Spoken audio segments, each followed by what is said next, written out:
Hi guys, me again. Today we're going to talk about how to teach your new puppy how to learn to be okay and relaxed when they're left on their own. First of all, we've got to remember that puppies are rather like human babies. They have no method of talking or writing or sending out Twitter or sending out Facebook messages. So we really need to be careful, and we need to be able to read our dog's body language. We also need to listen to their vocalizations. Puppies especially are only learning how to use their vocalizations to make sure that their needs are met. It's really important to make sure on your first night when your pup cries, if they cry, they're not trying to be manipulative, they're not trying to ruin your sleep, they're trying to get a need met, okay? You've got to remember, if you're used to being with your brothers and sisters for weeks on end, near your mum, near your family, near familiar environment, to be carted off into the human world of being a single pup often, or with strange older dogs, with a strange environment, with a strange new family, can be a short, sharp shock, okay? So we want to make sure that that transition is as smooth as possible. Right, a few things to remember. To avoid separation anxiety, unfortunately, there's no easy quick fix, okay? If a friend of yours tells you that she took a week off work and her pup was fine, then all she needed to do was pop in at lunchtime, she's either lying or she's got a random exception to the rule. Right, I'm not saying that all dogs can't be left alone ever. Okay, there is a spectrum of what dogs can be left alone for. Different dogs have different needs emotionally, and different dogs get stressed or distressed by separation in different ways than others. However, puppies especially, we really have to make sure to play it safe, because we don't want to traumatize our pups for the rest of their life. Top tip number one: if you can, put the effort to crate train your pup. Crate training will really help them in so many different scenarios, but that's a video for later, okay? So but if you want to find out more about crate training, at the moment there's some great videos done by Kiko Pup, and there's a great video done by Jodie Forbes of Hazel and Bramble and Tulip as well. So I'm going to leave a link in the description below, and you can check that out. Top tip number two, okay? Do not leave your dog to cry, okay? I know everyone's telling you to. I know everyone's telling you at work, or your friends, every dog person, or your neighbours, everyone's telling you that you've got to be the pack leader and leave your puppy if it cries at night. Don't listen to them. It's bullshit, okay? So, if your puppy cries in the night, think, why? Do they need comfort, okay? Because we've got to remember, it's a huge sharp shock to be leaving a familiar environment with familiar people, with familiar dogs, with familiar safeness, to a strange house, strange humans, strange dogs sometimes, and strange bed, etc. So it's a bit like expecting a 6-month-old baby to be okay with that, okay? I'm not a parent, but my guess is that, a 6-month-old baby might need the occasional bit of comforting at night, okay? I've probably got this wrong, but who knows, okay? So, what can I say, okay? If your puppy cries at night, okay, think about how you can prevent your pup from crying in the first place, okay? If it's an emotional need and your puppy is feeling anxious or scared that it's separated from your human, from a human, what's the closest that we can get your pup that you feel comfortable and safe with, okay? As much as possible, and I know loads of people will probably disagree with me on it, if you can't have your pup in your bed near you, so you're able to hear it, you're able to see that it's okay, if they need to be let out, you can do so immediately. If they can't do that, okay, at least make sure that you have a nice cozy crate right next to you where your bed is, okay, so you can dangle a hand in, your fingers can get nipped a little bit, but your pup knows that they're safe, okay? The human's there, the human's got their back. Not on their first night, my human can't be trusted. My human's going to abandon me at times of need where I'm feeling emotionally distressed in my new environment, okay? That means, okay, that we can gradually start to give a little bit more distance each time, okay? Each night we might be able to move the crate ever so slightly each time, and I am talking about centimetres, okay? I'm not talking about first night you sleep in the same room, second night they sleep in the corridor, third night they sleep downstairs. No, we're going to do this super slowly at the pace of your pup, okay? So, tip number 3, and I've probably said number 3, so my apologies if I have.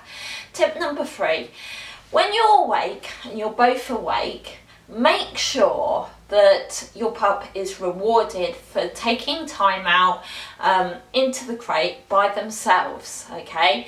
Make sure they're rewarded for choosing to separate themselves occasionally from you in a designated place, okay? So that could be a crate. So anytime your dog so much as looks as a crate, or, you know, poodles off to it, or settles, or puts their head in, make sure to click and treat them, or mark and reward them. So they're learning that their crate is a special, safe place, okay? So this is something you want to build up very, very gradually, okay? You don't want to lock your dog in there straight away. You know, it's if you absolutely have to, and this is something that you really should have thought about before you got your pup. Ideally, young puppies shouldn't be left at all. This is something that we want to build up very gently, very slowly, to make sure that each absence from you is a really positive experience, okay? To put this into perspective, I know of people with 5-6 month, to put this into perspective, I know people with 4, 5 and 6 month old pups that still haven't left their pups yet. Okay, so I'm not saying that every pup will have to be left that long. It could be that your pup could be a bit ready sooner, but it could also mean that your pup might actually need a little bit of extra time. It could be a year, but you need to be ready and you need to be able to be prepared if that situation occurs. Often people advise pups to cry it out, okay? This can do a lot of damage to them, because we want to, especially during those early days, we want to foster a trusting relationship between our pup and their human, and you do not want separation anxiety issues later in life. So how do we build this up? Okay, tip number 4, okay, as well as crate training, okay, work on a little bit of desensitization to your absence, okay? So this might start with literally getting up to walk out the door, okay? Now, with different dogs, some pups might think, oh, you're about to walk out the door, this is a worrying experience. So you might have to take it back a step until you're literally thinking about getting your coat off the hook, okay? So other dogs or other puppies, you might have to other puppies, you might be able to just open the door, close it, and they not worry if they're in a crate or in a room, etc. Okay, a good way to see whether your dog is ready to start to do this yet. Okay, do you have a baby gate in your house, or do they actively choose to seek out another room to go out and chill out independently? If they're okay about being separated from you in the house, or choosing to go and chill in a different room away from you, it's possibly a sign dog can cope with you leaving the room and actively chooses to stay in a different room for extended periods of 5 to 10 seconds, then you might be ready to close the door, okay? We're talking about building up the seconds very, very gradually, so 1 second at a time. So if you can go out the room, shut the door and come back and reward your dog for 1 second, it might be time to double it, okay? So try for 2 seconds and then double it to 4, double it to 8. If you can get past 10 seconds with the door shut, and if you can get past 10 seconds of leaving your dog in another room without your dog getting up or worrying about where you are, see whether you can do the same thing downstairs, okay? See if you can leave your dog downstairs, go upstairs, and again build it up to 10 seconds.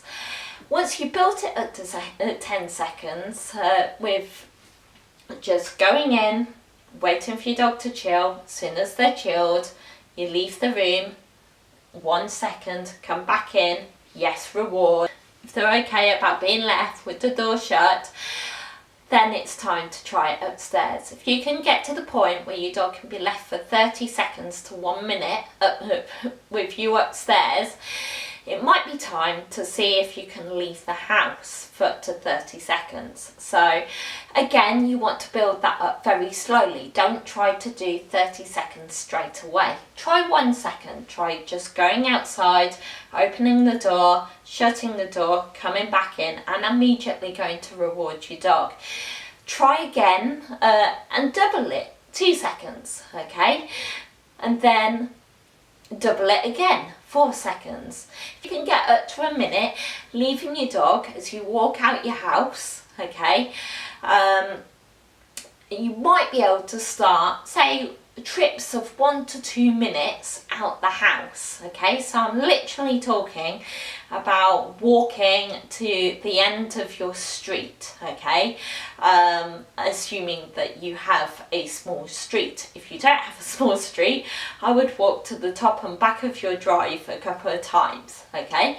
If your dog, when you get in, is quite chilled, it might be time to extend that period to 2 to 5 minutes, okay? And again, you want to extend it very gradually over a space of time. You don't want to immediately get home, your puppy have you all the time, and then you go to work and then ask the dog walker to pop in at lunchtime. That will not be enough for most new pups, okay? If your pup was able to put up with this, they are a serious exception to the rule. The vast majority of new pups will need extensive training to make sure they can avoid separation anxiety issues later in life. Okay, number 4, top tip. Another thing to be aware of is be aware that even if your dog chooses to go in another room and they're quiet and they don't bark and no one can hear them, another thing would be a good idea to do whilst you're doing all that training that I described previously. Might have been better to say this beforehand. It might be a good idea to set up a webcam on your phone and maybe have an an iPad or a webcam connected to a computer to see what's going on in the house, so you can keep tabs on them outside. Okay, so sometimes I remember when I was at uni, I would often set up my phone in a Skype call to my computer so I could see Betsy to make sure she was okay.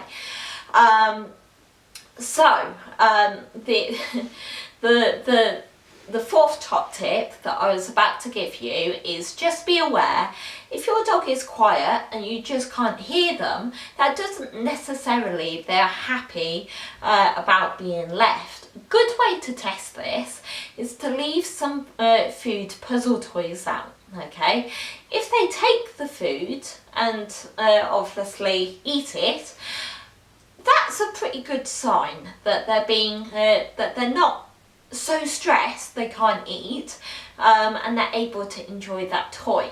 But be aware that if the toy is too hard, that could increase a vast amount of frustration, and if they're already frustrated that you're gone, that could set you back in training. So choose toys and puzzle toys wisely to make sure they'll fit in with your training plan.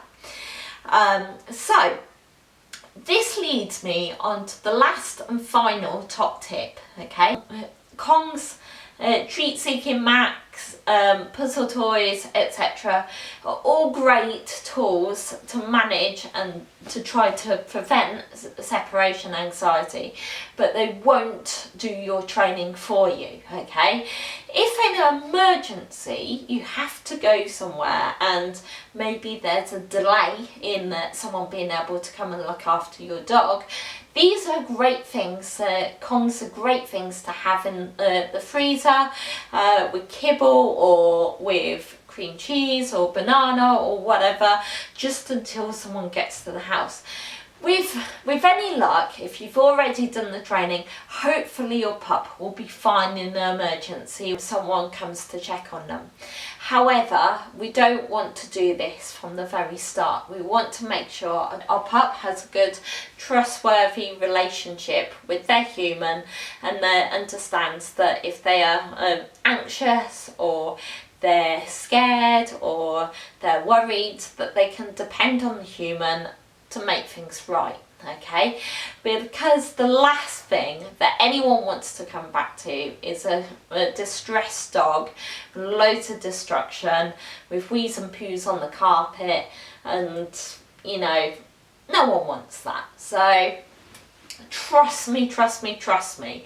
Although it seems like it will take ages to make sure your dog is okay being left, and even better if you can try it out multiple times a day, okay? If you make yourself a cup of tea, try it then, okay? Try leaving the room, doing a bit of training as the kettle boils, okay? Try and make sure that any training you can fit into daily life, okay? So just try and integrate any training sessions into your life, rather than thinking, oh, I've got to put aside X amount of hours to do loads of training. That doesn't need to be the case at all. So I hope you enjoyed those tips to try and prevent separation anxiety in your new puppy. If you enjoyed it, give us a like, give us a comment, give us a share, subscribe. If you think we could do things better, leave a comment below. Alrighty, see you around.